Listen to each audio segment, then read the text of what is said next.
अगर आपको CSAT qualify करना है तो आपको रीडिंग कॉम्प्रीहेंशन जानना ही पड़ेगा।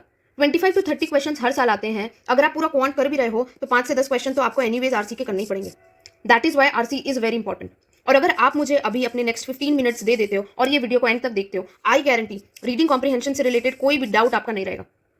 सारे क्वेश्चंस को आप बहुत लॉजिकली सॉल्व कर पाओगे। And what I tell you is first and the foremost thing is different approach. Actual में मार्केट में हर कोई बहुत सारा अप्रोच बताता है, ऐसे करना है वैसे करना है, but I tell you the exact practical approach कि क्यों और कैसे आपको उस पेपर को सॉल्व करना है, आई मीन पैसेज को कैसे सॉल्व करना है। Then I tell you various types of questions asked. ये देखो, main idea, inference, assumption, conclusion, corollary, इस टाइप के जितने भी टाइप्स ऑफ क्वेश्चंस पूछे जाते हैं उन सब का मीनिंग क्या है, क्या अप्रोच होना चाहिए आपको उसको सॉल्व करने के लिए। एंड मेरे सारे वीडियोस का USP, the most important thing is the traps. ये ट्रैप्स बेसिकली यूपीएससी का ट्रैप है जो आई टेल यू, ताकि आप थोड़ा कॉशियस रहो और वहां पर वो मिस्टेक आप ना करो। मेरे जितने भी पावर शॉट्स, जो पीवाईक्यू पावर शॉट्स या सीसैट के पावर शॉट्स मैं डेली लेकर आती हूँ, हर जगह if you remember I tell you about this traps, जो कि और कहीं आपको नहीं मिलेगा।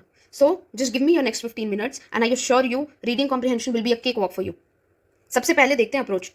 देखो, जब भी रीडिंग कॉम्प्रीहेंशन सॉल्व करने जाओ, सबसे पहले ध्यान रखना कि आप पहले स्मॉल पैसेज अटेम्प्ट करो। I tell you why. Long passage बहुत ज़्यादा टाइम टेकिंग होता है। शॉर्ट पैसेज अटेम्प्ट करोगे, टाइम भी बचेगा, ज़्यादा क्वेश्चन भी अटेम्प्ट कर पाओगे। क्वांट में आपको पता भी नहीं आपको कितना टाइम लगने वाला है, तो बेटर स्मॉल पैसेज करो, ज़्यादा क्वेश्चन करो। लॉन्ग पैसेज पूरा मत छोड़ो, उसको राउंड 2 के लिए रखो। अगर जल्दी खत्म हो गया तो राउंड 2 में लॉन्ग पैसेज देख लेना, but initially start with small passage. Then method कि कैसे सॉल्व करना है। सबसे पहले क्वेश्चन पढ़ो, फिर पैसेज देखो। कई बार पहले पैसेज पढ़ लोगे, फिर क्वेश्चन जब देखने जाओगे पैसेज में क्या लिखा था वही भूल जाओगे, कोई फायदा नहीं है। इससे बेटर है पहले क्वेश्चन पढ़ लो, एक दिमाग में आइडिया रहेगा कि क्या पूछा है, फिर पैसेज पढ़ो तो थोड़ा उस वो क्वेश्चन के हिसाब से थोड़ा पैसेज पढ़ने का ट्राई करोगे, या फिर उसका आंसर निकालने का ट्राई करोगे पैसेज पढ़ते के साथ। समझ आ रहा है? तो इसलिए पहले क्वेश्चन पढ़ना, फिर पैसेज पढ़ना। अब जब पैसेज पढ़ रहे हो, मेक श्योर कोई जीएस का नॉलेज उसमें मत जबरदस्ती अज्यूम करना। उस पैसेज को पैसेज की तरह ही पढ़ना, एग्जैक्टली जो वो राइटर वहां कहना चाह रहा है सिर्फ उतना पढ़ना। अपना जीएस का नॉलेज उसमें मत डालना, ठीक है? Now I tell you about the various types, उसका मीनिंग, उसका solution, and don't worry I will give you exact examples too. पहले समझो मेन आइडिया, सेंट्रल थीम या फिर क्रक्स। अगर ये पूछा है, इसका मतलब क्या है कि उस पूरे पैसेज का एसेंस क्या है, या वो पैसेज किस बारे में है, ठीक है? अब इसका सोल्यूशन या फिर इसका अप्रोच क्या होता है? इसका अप्रोच ऐसा होगा कि आप उस पैसेज को एक बार स्पीड में पढ़ो और ज़्यादा ध्यान देना उसका बिगिनिंग, उसका एंड में। क्योंकि मोस्टली ये जो सेंट्रल आइडिया है, ये या तो बिगिनिंग में बताकर उसके बाद उस पैसेज में उसको डिस्क्राइब कर रहा होगा, या फिर पहले पैसेज डिस्क्राइब करके एंड में वो सेंट्रल आइडिया बता रहा होगा, या फिर उस पैसेज में बहुत जगह रिकरिंग आइडियाज होगा जो इनडायरेक्टली वो मेन आइडिया को हिंट कर रहा होगा। और एक तरीका समझने का मेन आइडिया या सेंट्रल आइडिया, कि अगर उस पैसेज को एक लाइन में, एक सेंटेंस में डिस्क्राइब करना पड़े तो क्या, कैसे डिस्क्राइब करोगे? जैसे भी डिस्क्राइब करोगे ना वो एक लाइन वाला, वही आपका मेन आइडिया या क्रक्स। आप पहले ट्रैप समझो, फिर डोंट वरी अगर अभी भी कंफ्यूज हो, एग्जाम्पल से आपका वो पूरा क्लैरिफाई हो जाएगा। देखो ट्रैप्स पहले, कई बार हम जो ये मेन आइडिया चूज करते हैं ना, हम ये बहुत नैरो चूज कर लेते हैं। मतलब अगर एक पैसेज है, उसमें ऐसे बहुत सारे पैराग्राफ्स हैं, उसमें एक पैराग्राफ होगा सपोज डीमेरिट्स ऑफ डिफॉरेस्टेशन, एक पैराग्राफ में कुछ पॉजिटिव भी दिया होगा, तो हम क्या करते हैं, अज्यूम करने टाइम में एक वाला जो डीमेरिट्स वाला है, खाली वो एक ऑप्शन दिया हुआ, हम उसी को सेंट्रल आइडिया समझ लेते हैं। बहुत नैरो हो जाता है, that should not be, and ना ही वो इतना ब्रॉड होना चाहिए। सेंट्रल आइडिया एग्जैक्टली पैसेज के अकॉर्डिंग होना चाहिए। अब I will give you example better. Suppose ये एक छोटा सा पैसेज है, बोल रहा है urbanisation has improved access to jobs and education, but it has also led to overcrowding, pollution, strain on infrastructure. Sustainable planning is necessary to balance growth with quality of life. Urbanisation का कुछ positive बताया, urbanisation का कुछ negative बताया, और finally solution बताया, right? यही है, पूछा है इसका मेन आइडिया क्या है। देखो main idea, urbanisation needs sustainable planning to balance its benefits and challenges. अब ये क्यों मेन आइडिया है, ये क्यों सही हम एक्सेप्ट कर रहे हैं? देखो रीजन इज इसने इंक्लूड किया दोनों, पॉजिटिव्स भी नेगेटिव्स भी, एंड साथ में सोल्यूशन भी। ये मेन आइडिया हुआ कि नहीं? Proper balanced idea.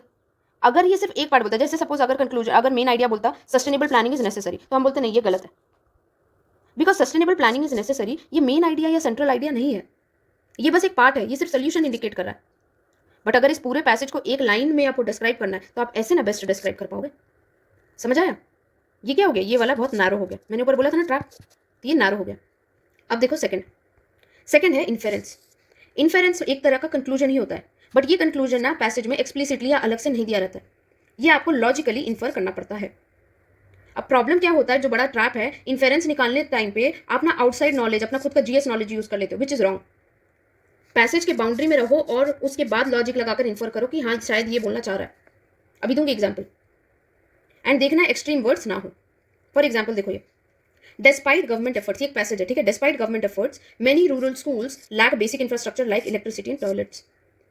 What can be inferred इससे कि government efforts have been insufficient. अब हम इसको इन्फेरेंस क्यों चूज कर रहे हैं? देखो पहला कि ये डायरेक्टली नहीं स्टेटेड है, डायरेक्टली स्टेटेड होता तो कंक्लूजन ही बन जाता ना।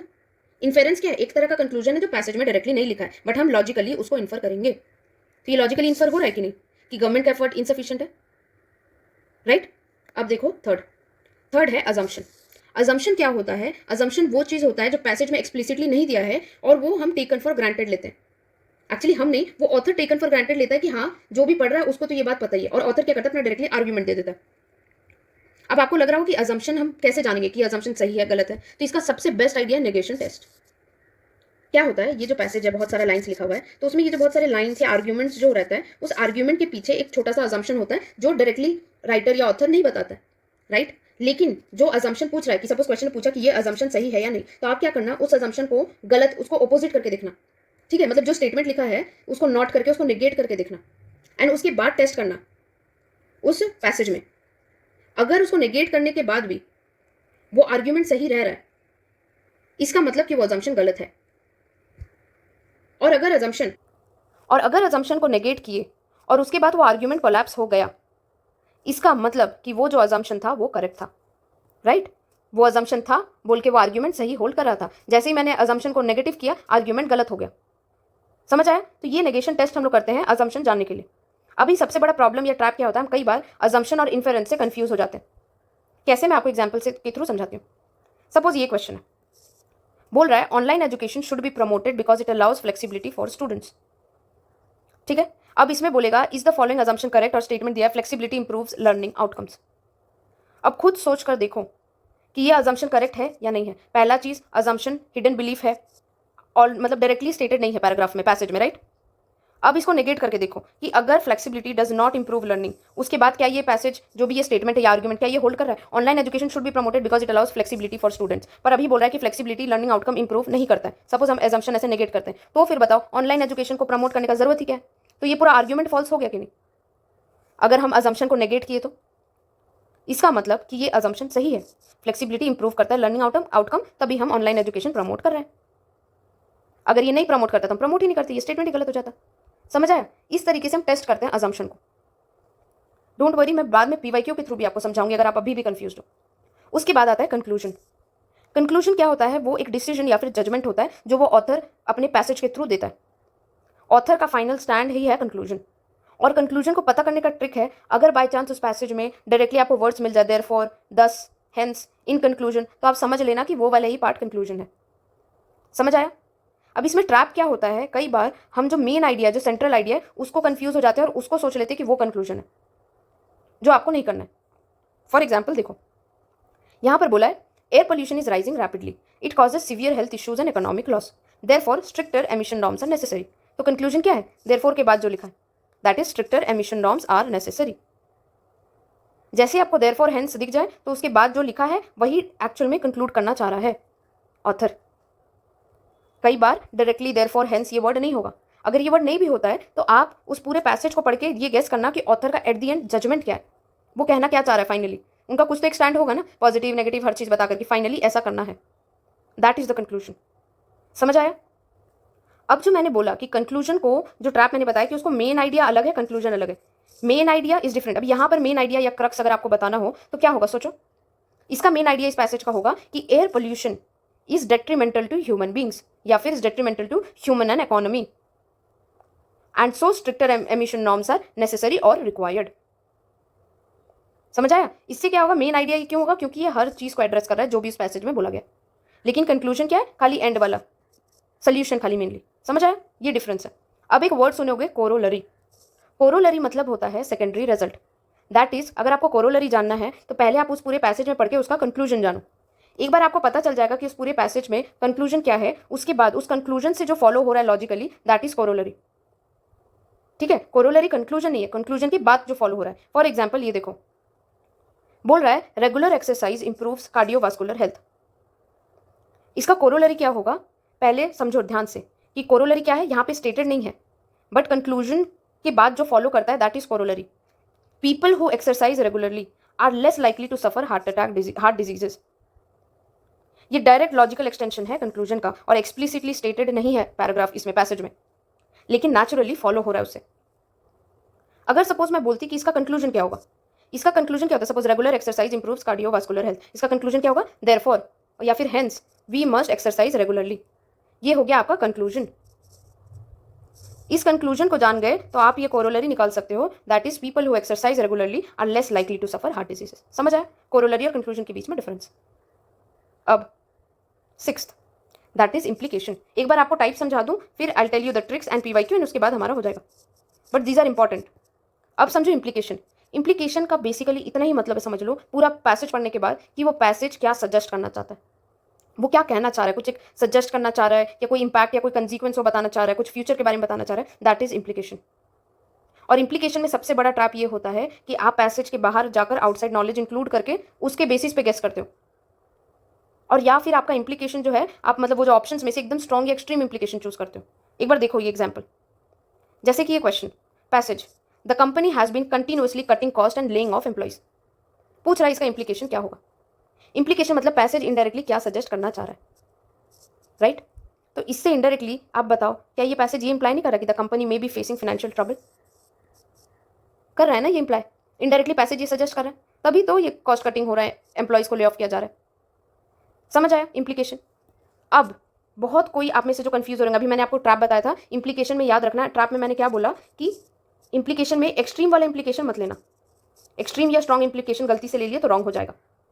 इस पैसेज में एक्सट्रीम या स्ट्रॉन्ग इम्प्लीकेशन क्या होता है बताती हूँ।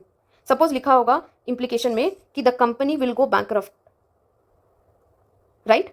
अब बताओ मुझे, the company will go bankrupt थोड़ा एक्सट्रीम नहीं है? उसी को कंपेयर करो द एक्चुअल इम्प्लीकेशन से, द कंपनी में be facing financial trouble, right? तो आपका इम्प्लीकेशन ऐसा नॉर्मल सा होना चाहिए, ऐसा कोई एक्सट्रीम या स्ट्रॉन्ग वाला इम्प्लीकेशन वाला स्टेटमेंट मत लेना। अब आप में से बहुत कोई कंफ्यूज होंगे कि इम्प्लीकेशन और अजम्पशन तो एक ही जैसा साउंड कर रहा है, पर मैं आपको बता दूं, जैसे यहाँ पे द कंपनी में बी फेसिंग फाइनेंशियल ट्रबल, ये है इम्प्लीकेशन। इसका अजम्पशन, इस पैसेज का अजम्पशन क्या होगा बताती हूँ, कि cutting off cost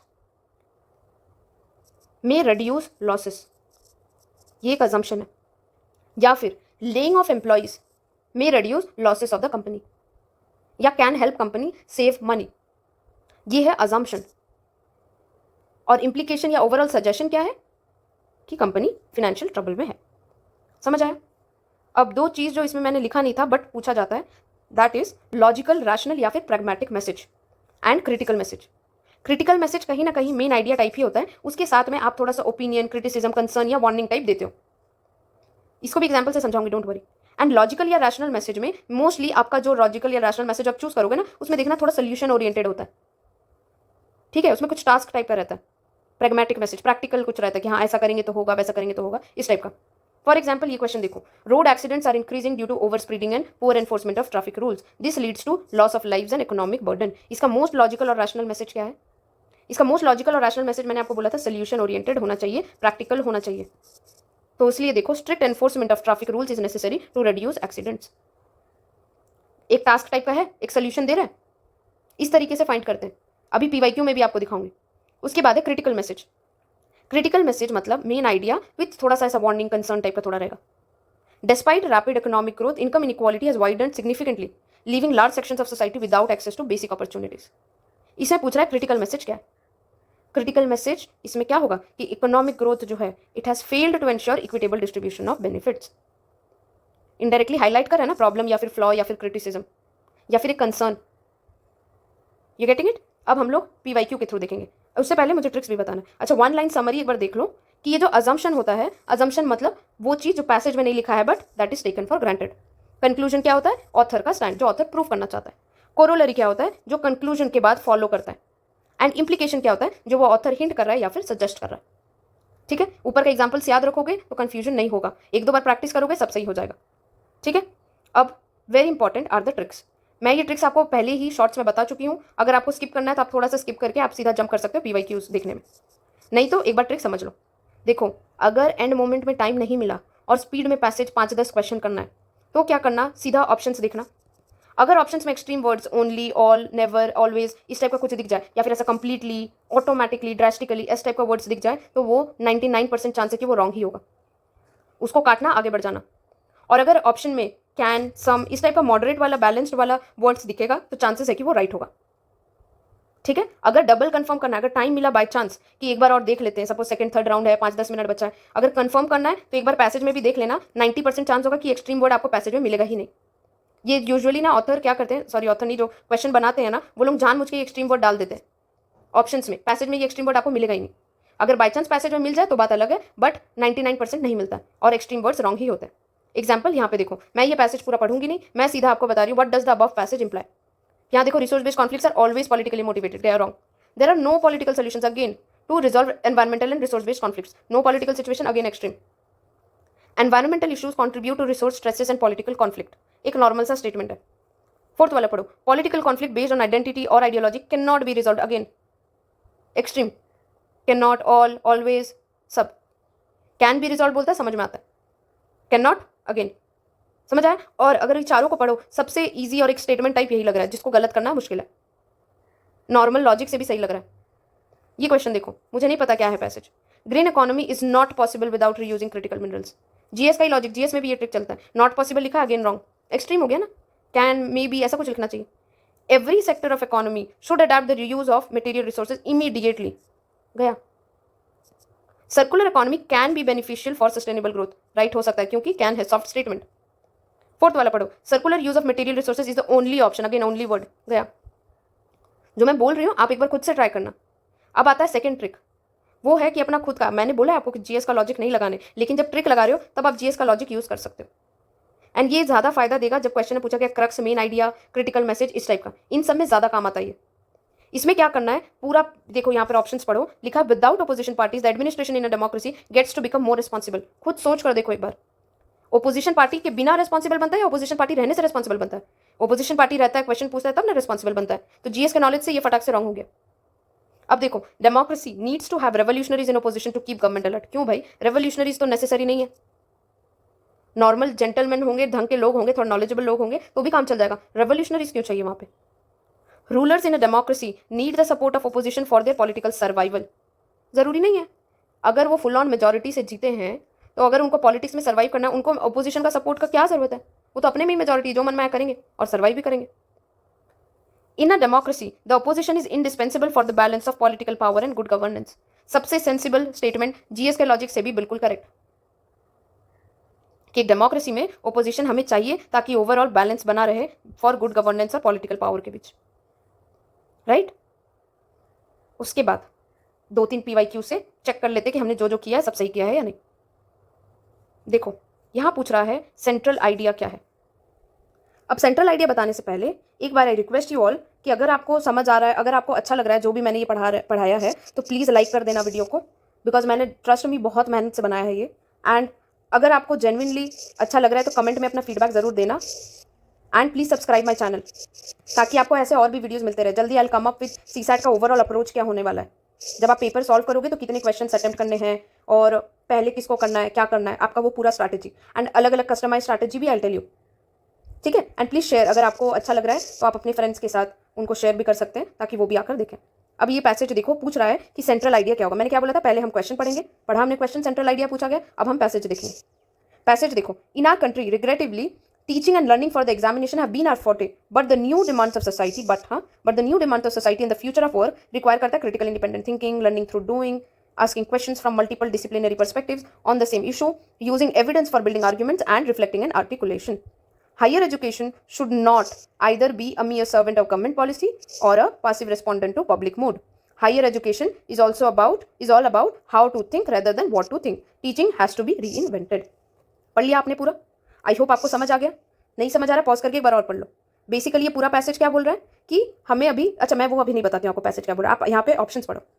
India does not have enough resources for promoting quality education in its universities. अब मेरे एक बात बताओ, मेरे साथ अभी आप पूरा पैसेज पढ़े हो, पॉज करके खुद पढ़ के देख लो, किसी भी एक जगह ये लिखा है कि इंडिया के पास इनफ रिसोर्स नहीं है? कहीं पर भी नहीं ना। देखो अब ये, the institutions of higher learning in the country should not be under the control of government. अरे यहाँ पर लिखा है कि higher education should not either be a mere servant of government policy, कहीं पर गवर्नमेंट के कंट्रोल में नहीं रहा, ऐसा तो कुछ नहीं लिखा है। गवर्नमेंट पॉलिसी का कठपुतली नहीं रहे वो लिख रहा है, बट ये कहीं नहीं लिखा डायरेक्टली, जो ये अपने से अज्यूम करके बना दिया। उसके बाद देखो, classroom approach to higher education should be done away with. पहला तो बहुत ही एक्सट्रीम है कि हटा ही दो क्लासरूम अप्रोच, एंड यहाँ ऊपर में कहाँ पर ऐसा कुछ लिखा है कि हमें क्लासरूम अप्रोच से प्रॉब्लम है या हमें उसे हटाना है। इसने तो बोला है कि हमें अपना टीचिंग नया करके क्रिटिकल इंडिपेंडेंट थिंकिंग ये सब भी इंक्लूड करना है, पर कहीं तो लिखा नहीं कि क्लासरूम अप्रोच हटा ही दो। अब पढ़ो लास्ट वाला, classroom needs to be reimagine and teaching needs to be reinvented. क्या गलत है ये? यही तो पूरा पैसेज बोल ही रहा है कि हमारा क्लासरूम जिसमें सिर्फ टीचिंग और लर्निंग और उन्हीं सब चीज़ में लिमिट हो गया है, उसको हमें थोड़ा सा चेंज करना है, हमें अपने टीचिंग को रीइन्वेंट करना है। यही तो है इसका सेंट्रल आइडिया।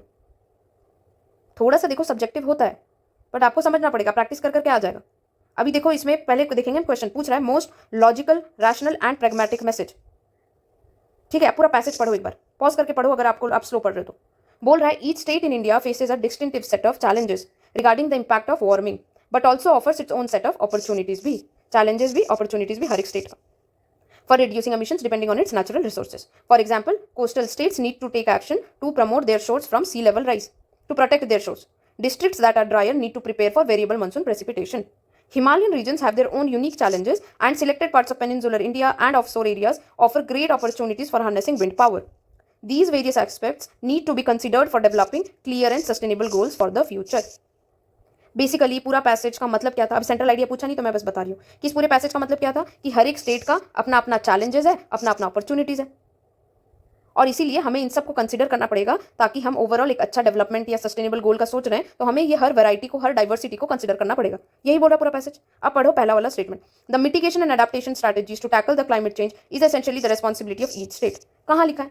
पूरे यहाँ पर ईच स्टेट में अलग अलग चैलेंजेस है बोल के, ये जो वर्ड है ना ईच स्टेट, आपको लग रहा होगा ईच स्टेट तो लिखा है, अरे ईच स्टेट के बारे में लिखा है कि ईच स्टेट फेस करता है अपना चैलेंजेस और अपॉर्चुनिटीज, राइट? बट कहीं पर भी ये नहीं लिखा है कि ईच स्टेट का रेस्पॉन्सिबिलिटी है टैकल करना क्लाइमेट चेंज, कहीं नहीं लिखा। अब पढ़ो ये, India is too diverse to implement any effective strategy और प्रोग्राम टू एड्रेस या टैकल क्लाइमेट चेंज। सही बात है, कुछ गलत नहीं लग रहा है। मोस्ट लॉजिकल रैशनल या प्रैग्मेटिक है नहीं वो हम सोचेंगे, बट ये जो बात लिखा है कि हाँ इंडिया बहुत डाइवर्स है, किसी भी इफेक्टिव स्ट्रैटेजी अगर डालें हम मतलब अगर क्लाइमेट चेंज को एड्रेस करना है तो कोई भी स्ट्रैटेजी लाने के लिए इंडिया बहुत ज़्यादा डाइवर्स है, राइट है, बात सही है।